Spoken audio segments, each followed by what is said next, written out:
People saying that they had to reboot. They had to let the EU go. And one of the things I've heard is you can't expect them to make good movies with so much heavy baggage. And I just ask, what heavy baggage? Great example. If it's been 30 years, hypothetical situation. It's been 30 years, I haven't seen someone for that long. Oh, great mates or something, get caught back up. Am I really going to tell that person in detail what happened over the 30 years? The story doesn't have to explain everything. All you need to show at the most is a summary of where they are now. Written properly. Casual fans who only watch the movies, maybe the TV shows, but the ones that only watch the movies, will still understand what's going on. And anyone interested in learning what happened in the gap can go back and read the stories. Which, if you made new movies, you get people interested in the stories, more money for everyone. Disney and Lucasfilm gave the reason for the reboot as creative freedom, saying that we can't be beholden to everything and still have creativity, basically. So here's something. So what? Chewie's not in the movie. They don't have Lando in The Force Awakens. They don't mention him in either The Force Awakens or The Last Jedi 2017. No, it's 2017 because there's a 2013 novel and the old Marvel comic. And really, if fans want to know what happened, then they'll go back to read the book, comics, games, or whatever medium it is they're able to experience those excellent stories through first hand. Or even read on Wikipedia. And guess what? That would help book sales and make money for Lucasfilm. What about Luke's kids? He has one kid and his wife passed away. That's all the setup you really need for that. Han and Leia's kids, they have one daughter. If they set this after Crucible, it's a hypothetical. Does she have two brothers? They don't even need to be mentioned. You might have a mention back to them for a little bit of interconnectivity if you really wanted to. But if you set it far enough after, you would have moved on from dealing with the inner demons from all of that stuff as well. Because that's all the exposition you need, really. We can move on with the story where the characters are at that point in time. Just like every single novel, book series. You don't start the book with saying this, and this happened. Just, where were these characters at this point in time? And we're going from here. In real life, even, we don't have to mention everything that's happened to us over the past 3 decades. I mean, I haven't even been alive that long. But if you meet someone when you're 30, you're not gonna tell them the ins and outs of how you played up at school. You're not gonna tell them, oh, I had this friend back in primary school. No, unless you really get deep into it and you end up marrying or whatever, but no, you don't usually tell people that they're just friends. I feel like the real reason that they didn't want to keep the EU canon is that they wanted to recreate the universe with their own vision, and that's the vision of Kathleen Kennedy as the president of Lucasfilm. And that's perfectly within their rights to do that. They own the rights. The thing with it is that I don't understand that if you cut out 2 of the major sources of income, the games and the books of the EU that everyone loved and enjoyed, I don't know why they expected everyone to be happy with it. Like, why do they think people will be happy with it being rebooted? And one thing I will say with that is they could have handled the transition much better.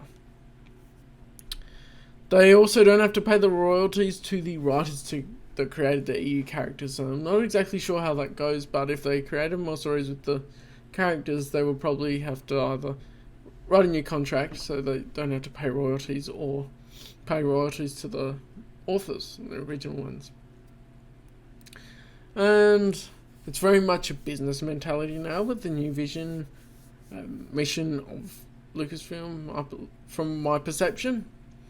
The way Lucasfilm being run is very much a business mentality, as much as like some of the earlier comics mentioned, knowing that the fans wanted the attention to detail and a cohesive approach. There's not as much of that in the new direction. And therefore they're making decisions based on what they think will make money.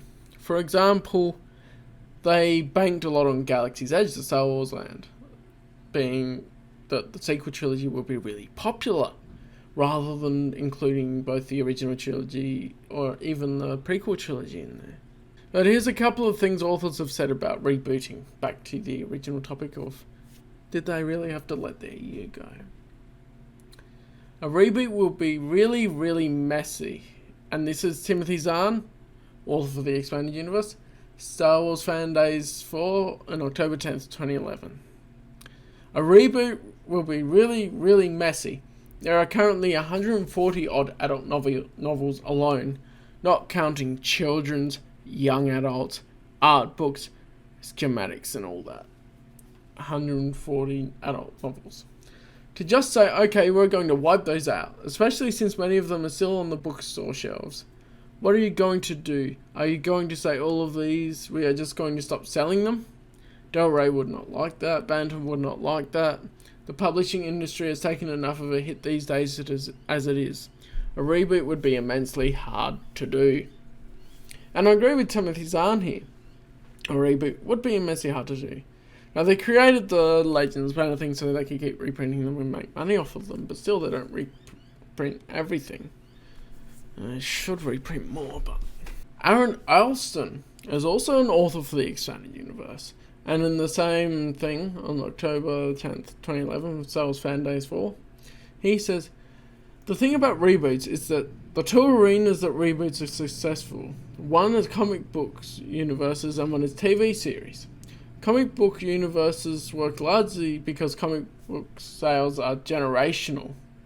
I mean, most people read comics for a span of years for their childhood to say when they get to college. People who come to an event like this, to Star Wars Fan Days, are exceptions. You have to remember that you're not the kind of people I'm talking about. But the large audience are in fact people who read until they are college age and then stop for the comic books. So a generational reboot works, and a TV series reboot works because 10, 15, 20 years after the series is dead, you have a new generation of viewers.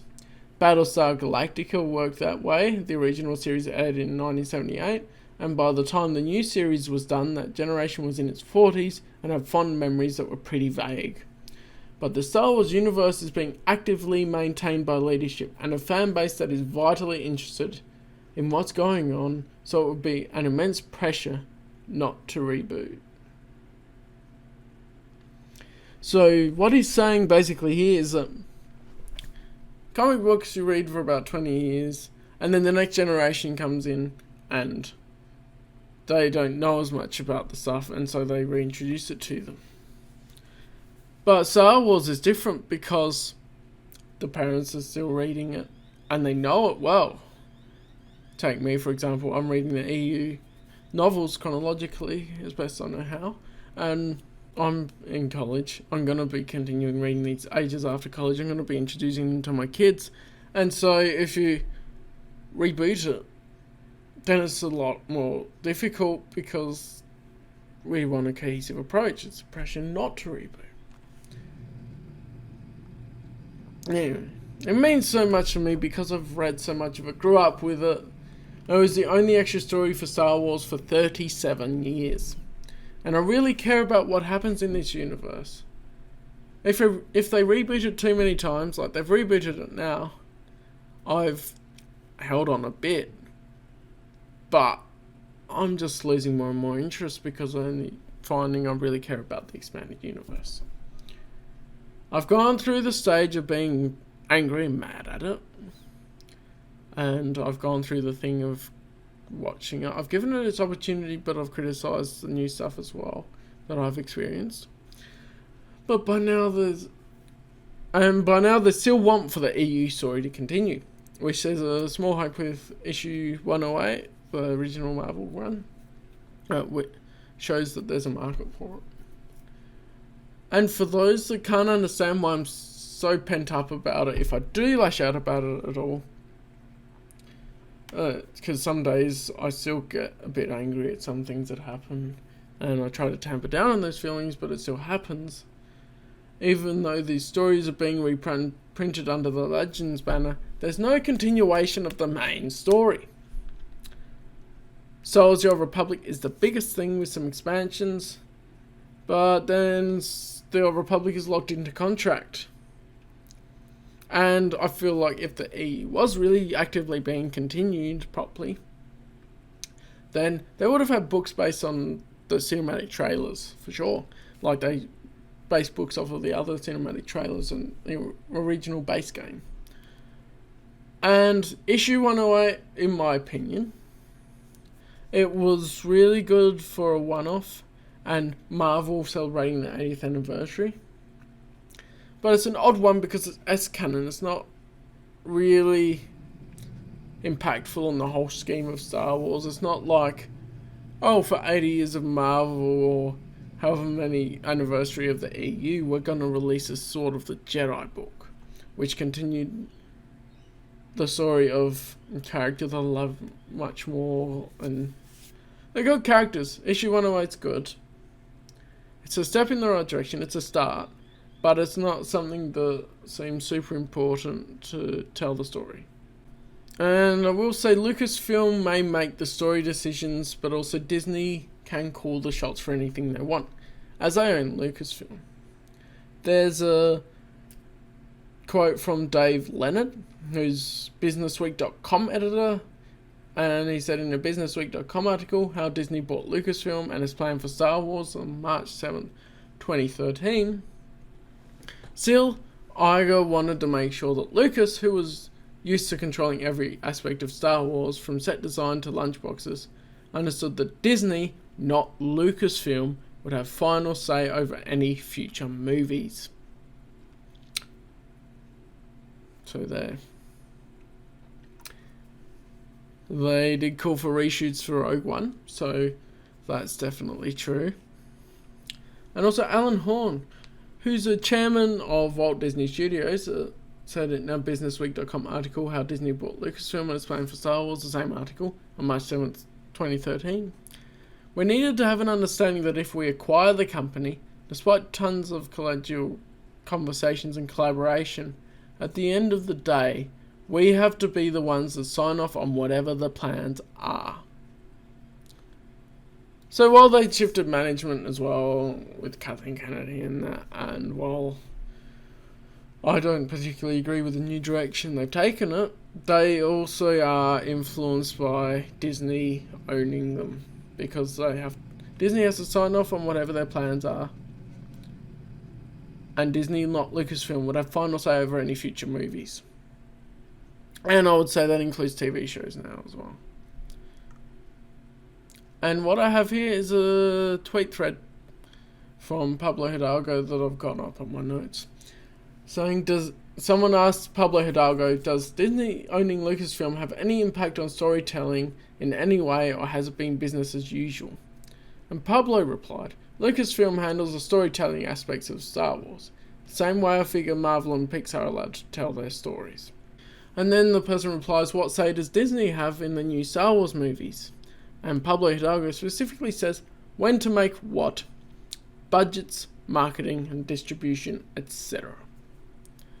So there's something quite clear cut, but then they also call for reshoots of Rogue One and they have to sign off on everything. So I'm interpreting the part where Lucasfilm handles the storytelling aspects as Disney don't want to write the story themselves. They let Lucasfilm write the story, but then it has to go through Disney to make sure they approve of it.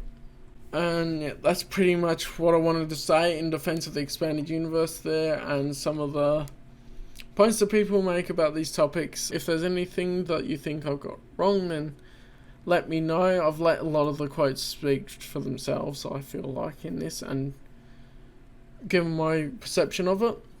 And I want to encourage every Expanded Universe fan watching this to keep the Expanded Universe alive, keep talking about it, keep introducing new people to the stories. When we stop talking about the EU, that's when people will forget about it and it will fade away. Then all people will know are the movies. And we know Star Wars is much more than the movies. Thank you for coming along this journey with me at the moment and to consider every aspect of it. If you have any points that you want to bring across, then chuck them in the comments. I'll reply the best I can with what I know of it and what I can gather from quotes and sources. And yeah, but thank you guys so much for watching, and keep the facts straight because there can be a lot of misinformation out there. And I'll see you in the next video. Bye.